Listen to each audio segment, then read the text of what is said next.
Hello everyone, welcome back to another video. I hope सब कुछ बढ़िया चल रहा हो आप सबकी जिंदगी में। हैरान तो नहीं होगे भाई वर्टस को देख के, क्योंकि यार इतने दिनों से मैं वर्टस की वीडियो डाल नहीं रहा था। तो कमेंट्स में पता क्या आ रहा था, भाई तूने वर्टस बेच दी है, वर्टस कहाँ गई, ऐसे ऐसे कमेंट्स आ रहे थे भाइयों। मतलब जो नए भाई जुड़े हैं उनको मैं बताऊंगा, जो पुराने जुड़े उन्हें पता ही है कि भाई मेरी ऐसी आदत नहीं है कि मैं अब जो मेरे पास है वो ही दिखाते रहूं बार बार। ये खड़ा है, आज मेरी कार ऐसे खड़ी है वैसे खड़ी है, वो हवाबाजी भाई मेरे से नहीं होती है। मेरा ना रियल लाइफ में वो नेचर है, और ऑब्वियस बात है जो रियल लाइफ में नहीं है मैं सोशल मीडिया पे नहीं पोर्ट्रे कर सकता। नहीं तो सोशल मीडिया पे जो चलता है मुझे भी पता है भाई व्यूज कैसे लेने हैं, ये कंट्रोवर्सीज वगैरह। आजकल तो हमारे इधर ही कंट्रोवर्सी हुई थी अपने मतलब कि पास के ही है जो ये सारा सीन हुआ है ना, लड़ाई झगड़ा। बट अगर मुझे व्यूज वगैरह मतलब समझ रहे हो उस सीन में जाना हो, फेम फूम ये वो चीजें नोन है सारे, जाके वीडियो बना सकता हूँ मैं भी, गलत चीजें कर सकता हूँ, मतलब गलत टाइप की वीडियो डाल सकता हूँ, बदमाशी ये फलानी वो। भाई अपना है ही नहीं, आप चिल बंदे हैं, चिल लाइफ है। जैसे आज का एग्जांपल ले लो, गेस्ट आ रखे थे, अब मैं काम पे नहीं गया तो नहीं गया भाई, चिल है। मुझे पता है कि भाई काम चल रहा है उधर, बढ़िया है, भगवान जी की कृपा है। बट आई होप सो ये सब चीजें आपको क्लियर हो चुकी होंगी भाई। अगर मैं कोई कार की वीडियो नहीं डाल रहा हूँ एट प्रेजेंट, जैसे मेरे पास 2 कारें हैं, Virtus and Scorpio N. Baleno का भी भाई टाटा बाय बाय हो चुका है। आई नो उसकी वीडियो नहीं आई है, वो भी मैं एक बार बना दूंगा क्योंकि किसी नोन को ही हमने दी है कार। तो आई होप जो भी मिसअंडरस्टैंडिंग है जो लास्ट वीडियोस में कमेंट आ रहे थे वो क्लियर हो चुका हो इन सब बातों से। बाकी तो आज की वीडियो का टाइटल आपने पढ़ ही लिया होगा भाई। आज की वीडियो में ना हम बात करने वाले हैं जो इस कार में नेगेटिव्स हैं। अभी तक जो भी आपने चैनल पे मेरी वीडियो देखी है उसमें आपने अच्छाइयां ही देखी है मोस्टली। कभी मैं ये काम करा रहा हूँ वो काम करा रहा हूँ, बट भाई अब ये कार वैसे 2 महीने नहीं हुई है, 2 महीने से पहले 4000 से ज्यादा ये चल चुकी है। तो इसी चीज की मैं वेट कर रहा था कि मैं पहले इस कार को समझूं, फिर आप सबको बताऊं कि भाई इसमें क्या क्या दिक्कत परेशानियां हैं। और दिक्कत परेशानियां अच्छी खासी हैं, मैं शायद टाइटल में लिख दूं टॉप 5 प्रॉब्लम ये वो, बट आप अपने हिसाब से देख लेना, 5 से शायद ज्यादा ही हो जाएंगी प्रॉब्लम्स वगैरह तो। एंड कोई मतलब कि मैंने याद नहीं कर रखी, जो मेरे माइंड में आएंगी ना मैं वही आपको बारी बारी से बताता रहूंगा। अभी तो यार बाहर बारिश हो रही है, मैं ढूंढ रहा हूँ एक जगह जहाँ पे मैं कार पार्क कर दूं। वैसे इधर ही कर देते हैं, ये बढ़िया रोड है इधर ना, मतलब इतनी रनिंग है नहीं। एंड एक और चीज, जो मैं आपको नेगेटिव्स बताऊंगा वो ऐसे नेगेटिव्स होंगे जो कार में है और जो मुझे पता नहीं थे कि मतलब कि ये दिक्कतें हो सकती हैं। अब मैं ये नहीं बोलूंगा कि भाई इसमें वेंटिलेटेड सीट नहीं है, क्योंकि ऑब्वियसली बात है मुझे पता है भाई, मैंने बेस मॉडल लिया तो वेंटिलेटेड सीट्स इसमें नहीं होंगी। समझ रहे हो ना, जो मतलब कि प्रैक्टिकल चीजें हैं और जो इस प्राइस पॉइंट पे होनी चाहिए थी, जो नहीं है, जो मुझे फील हुआ वो भी मैं आपको बता दूंगा। ठीक है जी, चलो कार को हमने खड़ा कर दिया है। एंड सबसे पहले मेरे ख्याल से हमने ना इंटीरियर से ही स्टार्ट करना चाहिए। जो सबसे मेजर डिसअपॉइंटमेंट मुझे लगी ना वो है फर्स्ट नेगेटिव, ये स्क्रीन। भाई आई नो बेस मॉडल में स्क्रीन दे दी अच्छी बात है, बट ये यार इतनी लैग करती है ना बीच बीच में कभी कभी। तो मतलब जो मेजर प्रॉब्लम इसमें है ना कि इसमें आपका एंड्रॉइड ऑटो और ब्लूटूथ वगैरह कनेक्ट ही नहीं होता। अगर मेरे पे वो वीडियो पड़ी होगी ना जिसमें मैंने शूट किया था, वो मतलब मैं बीच में डाल दूंगा। तो ये स्क्रीन वैगन को भाई इंप्रूव करनी चाहिए। वैसे मैं तो भाई पूरा डैशबोर्ड ही सुपर सून चेंज कराऊंगा, अभी मिल ही नहीं रहा, सोर्स ही नहीं हो पा रहा है। जब भी हुआ 80,000 का खर्चा है, जिसमें रिवर्स कैमरा वगैरह भी लग जाएगा। और हाँ, सेकंड बिगेस्ट नेगेटिव, जैसे हुंडई और मारुति कारों में जो ओईएम स्क्रीन आती है उसमें कैमरा अटैच हो जाता है ना, भाई इसमें आप कैमरा अटैच ही नहीं कर सकते। कहीं भी बाहर चल जाओ साफ साफ मना हो जाएगा कि भाई इस स्क्रीन में कैमरा नहीं, हम मतलब कि केपेबल नहीं है कैमरे के साथ। ये बताओ, ये भी भाई बहुत ही बड़ा नेगेटिव मुझे कहीं ना कहीं तो लगता ही है। इसके अलावा अब थर्ड नेगेटिव की मैं बात करता हूँ, मतलब आप गिनते रहना भाई अगर मेरा सीरियल खराब हो गया। वैसे मुझे याद है 2 मैंने आपको बता दिया, तीसरा मैं आपको बता देता हूँ, वो है इसका ये TPMS वाला।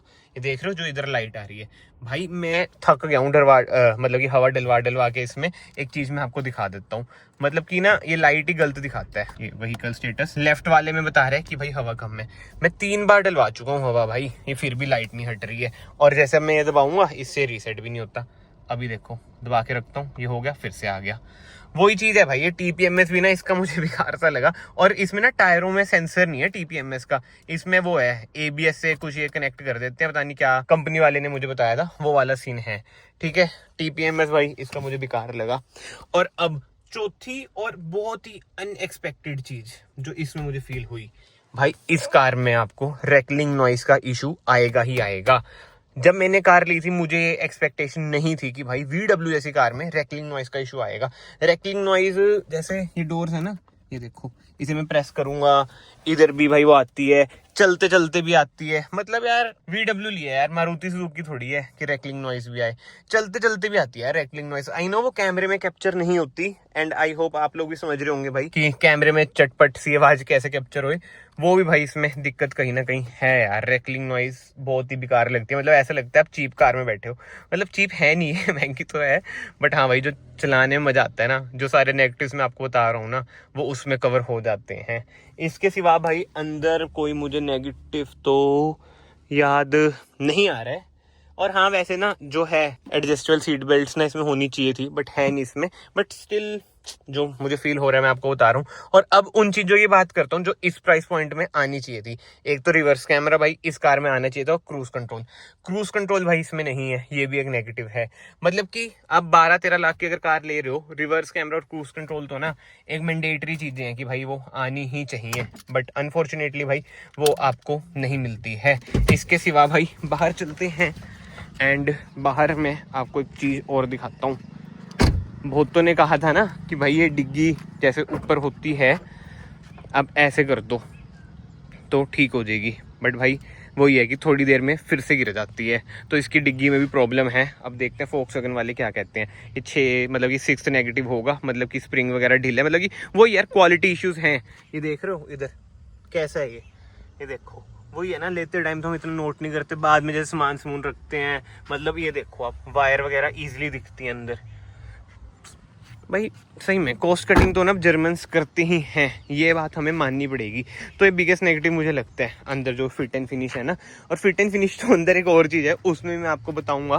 बट बाहर से मैं सोच रहा हूँ यार, एक नेगेटिव था वो मेरे माइंड से स्लिप हो रहा है, वो ये मुझे लिख लेना चाहिए था, अभी ना मुझे याद नहीं आ रहा। और आजकल मैं देख रहा हूँ सोशल मीडिया में चल रहा है भाई, फोक्सवैगन की कारों में पैनल गैप है, ये है वो है। भाई इतना तो होना ही चाहिए भाई, क्या है ये पैनल गैप होता है? ये बोनट खोलोगे कैसे? सोशल मीडिया पे रील्स में तो खासकर, ये तो चलो मुझे पता ही है, रील्स का हैक तो ये ऊट पटांग चीज़ें बोलो अब वायरल हो जाते हो। इसके सिवा तो भाई कार की जो रोड प्रेजेंस है बहुत ही खतरनाक है। नेगेटिव तो ऐसा मुझे बाहर तो कुछ याद नहीं आ रहा है। अगर आप लोग चाहते हो मैं नेगेटिव में गिनूँ इसकी एवरेज वगैरह, नहीं भाई वो मुझे पता ही था कि ये कम देती है, बट हाईवे पे ना भाई ये ईजिली 18-19 दे देती है। तो माइलेज में भाई मैं तो इससे खुश हूँ। बट यार नेगेटिव और क्या था बाकी तो भाइयों, ये देखो बादल कितने नीचे आए हुए हैं, नाइस, वेरी नाइस। और क्या था यार नेगेटिव? हाँ भाई एक और चीज़, अब वाली वैसे जो नहीं आ रही हैं उनमें ना ये है कि टू की आवाज़ आ जाती है, जैसे अनलॉक लॉक करते हैं ना, वो टॉप मॉडल्स में। बेस मॉडल में वो है ही नहीं ना, आप एक्टिवेट कर सकते। तो ये भी एक मुझे नेगेटिव लगता है। मतलब हमें ना पता ही नहीं चलता कि भाई लॉक हुई है या अनलॉक हुई है, बार बार ना चेक करना पड़ता है। और हाँ एक और चीज़ मैं आपको दिखाता हूँ, वो अंदर ही है मेन तो कल्प्रिट। अब आप नोट करो, कुछ नोट किया यार? एक कॉल किसका आ रहा है, एक मिनट भाई कॉल पिक कर लूँ मैं। हेलो भैया, पिकअप कब लेके आओगे यार? हाँ जी दोस्तों, कॉल खत्म हो चुका है। ये देखो फिट एंड फिनिश, देखो गैप देख रहे हो? ये मैं मानता हूँ कि भाई गलत है, मतलब कि अंदर का ना वो दिखता है सामान, मतलब कि प्रॉपर ये ऊपर हो सकता था।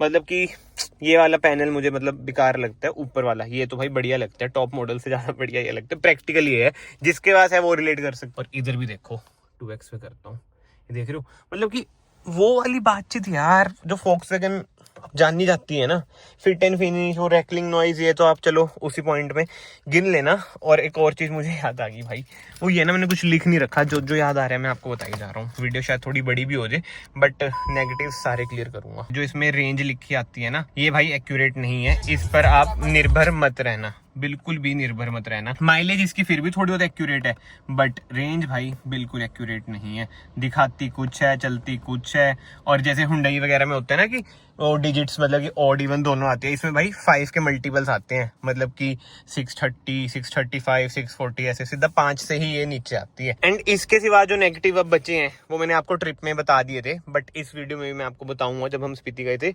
जैसे इसकी फैन स्पीड भाई 2 पे होगी, तो ये ना कॉन्स्टेंट ऐसे नहीं चलेगी, ऊपर नीचे होती रहेगी। जैसे कभी 1 पे होगी, कभी 3 पे होगी। बताओ, ये मुझे समझ नहीं आया। और ये इशू ना मैंने फोक्सवैगन को भी बताया, वो कहते सर हर जर्मन कार में ऐसा ही होता है। मैं कहा यार बल्ले है यार तुम्हारी तो, मतलब अगर सोल्यूशन नहीं है तो ऐसे टाल दो। ये चीज़ मुझे लगती है, ठीक है। और अब एक बार मैं कार चलाता हूँ, वो आवाज़ यार 1 मिनट 1 पे कर देता हूँ दोस्तों। एक ना इसमें आवाज़ आती है चूं ऐसी बीच बीच में, कैमरे में बतानी आएगी या नहीं, ये तो चलो सीट बेल्ट की है, बट एक ना आवाज करती है ये।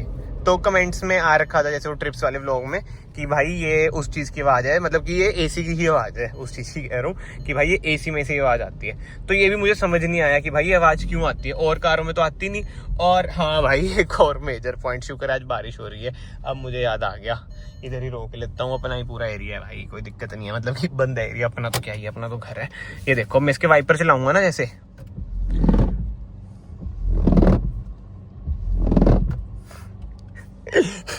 बताओ यार, थार के वाइपर इससे बढ़िया थे, आवाज कैसे कर रही है ये, समझ ही नहीं आ रहा भाई। और अब कोई कह भी नहीं सकता कि तूने बाहर से वाइपर डलवाए हैं, ये है वो है, भाई नई कार है, आवाज चेक करो वाइपर्स की। अगर किसी को पता है भाई इसके वाइपर्स ऐसे आवाज क्यों करते हैं, इतनी गंदी सी टर टर, तो भाई कमेंट सेक्शन में जरूर बताना, मतलब व्हाट इज दिस, क्या ही क्वालिटी है भाई। मैं सीरियसली बता रहा हूँ, मेरी स्कॉर्पियन के वाइपर्स इतने बढ़िया है ना, मतलब स्कॉर्पियन के टॉप मॉडल में वाइपर की क्वालिटी भाई एक नंबर है महिंद्रा की, समझ नहीं आ रहा भाई मुझे। और अगर कोई Volkswagen से देख रहा हो, उन्हें लग रहा हो कि भाई ये तो नेगेटिव बता रहा है, भाई पॉजिटिव्स की भी बहुत वीडियो हैं, अभी भी मैं यही बोलूंगा, चलाने में जो इसे मजा आता है ना भाई, मुझे और किसी कार में अभी तक नहीं आया है।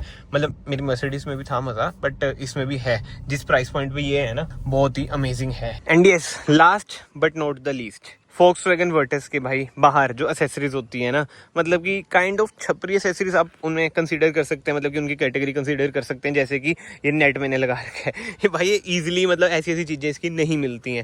ये देख लो साइड के नेट्स भी मैंने नहीं लगा रखे, जबकि मेरे इतने कॉन्टैक्ट्स हैं, स्टिल ईजिली नहीं मिलती हैं, मिल गई थी मुझे, बट उसमें फ़र्क पता क्या आ रहा था, इसकी फिटिंग का भाई, फिटिंग बैठ नहीं रही थी, तो ऑब्वियसली बात है मैं क्यों परचेज करूँ।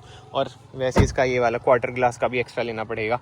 अब कंपनी में मैंने पता करा, कंपनी में ना केवल ये वाले मिल रहे हैं, ये भी नहीं मिल रहे, वो कहते हैं किट लो 14,000 की, खाली इधर के ये भी मिसिंग है उसमें, खाली इधर और उधर का आगे वाला भी मिसिंग है, 2500 रुपये के मिल रहे हैं। तो समझ रहे हो ना भाई, एसेसरीज में दिक्कत कहीं ना कहीं आई जाती हैं। इसके सिवा तो यार देखो ऐसा मुझे और कोई नेगेटिव इस कार में नहीं लगता है, अगर लगेगा तो मैं एक और वीडियो बना दूंगा। अभी तक जैसे मैंने 4000 ही चलाई है, सारे नेगेटिव्स ना मैंने आपको गिनवाई दिए हैं भाई, इतने ही नेगेटिव मुझे लगे हैं। बाकी अगर आपको कोई नेगेटिव लगता है तो कमेंट सेक्शन में ज़रूर बताना। अब देखो छोटी मोटी चीज़ें हैं जैसे कि सर्विस कॉस्ट, पार्ट्स वगैरह, वो मैं अभी कुछ कमेंट नहीं करूँगा, अगर जब मेरे साथ कुछ ऐसा होएगा तभी मैं उन चीज़ों पे कमेंट कर सकता हूँ। अभी जो जो मैंने फील करा है, मतलब प्रैक्टिकल चीज़ें मैंने आपको बताई हैं, जो जो मैंने फील ही नहीं किया, मैं उसके बारे में कुछ कमेंट नहीं कर सकता हूँ। एंड एडिटिंग करते हुए भाई मुझे याद आया कि सबसे मेजर चीज़ तो मैं बतानी भूल गया आप सबको, कि भाई इसके जो सर्विस सेंटर हैं वो बहुत ही कम है, यानी कि एक्सेसिबिलिटी ऑफ सर्विस सेंटर्स। हमारे यहाँ पे चंडीगढ़ में एक सर्विस सेंटर है, और उधर हिमाचल के भी लोग आते हैं, क्योंकि हिमाचल में कोई सर्विस सेंटर नहीं है, पूरी ट्राई सिटी के लोग आते हैं, बहुत ही ज़्यादा भीड़ होती है, तो बहुत ही बेकार एक्सपीरियंस अभी तक तो मेरा रहा है सर्विस सेंटर में। कोई सुनवाई ऐसा होती नहीं है, अगर आप मतलब कि सोशल मीडिया पे कुछ नहीं डाल रहे हो, क्योंकि भाई भीड़ भड़ाका इतने उनको लेना देना ही नहीं है। तो हाँ, कहीं ना कहीं भाई देखो मारुति महिंद्रा वगैरह ना इन चीज़ों में आगे निकल जाती हैं कि उनकी सर्विस सेंटर ज़्यादा हैं। अब इधर हमें एक ही सर्विस सेंटर पे निर्भर रहना पड़ता है। तो आई होप Volkswagen धीरे धीरे भाई और सर्विस सेंटर हर सिटी में खोले, जैसे हमारे इधर सीधा अम्बाला यमुनानगर है, नहीं तो फिर सीधा चंडीगढ़ से दूसरी साइड होगी, लुधियाना की साइड है। हिमाचल वगैरह बिल्कुल भी नहीं है, चंडीगढ़ पंचकूला एक है, मतलब पूरी ट्राई सिटी में एक है, मोहाली में नहीं है। तो ये दिखते भाई हैं। सो फिलहाल इस वीडियो को मैं यहीं पे एंड करता हूँ। अगर आपको वीडियो पसंद आई है, वीडियो को ना यहाँ से लाइक कर देना, चैनल को यहाँ से सब्सक्राइब कर देना। मैं आप सबको मिलता हूँ नेक्स्ट वीडियो में। Till then bye, take care.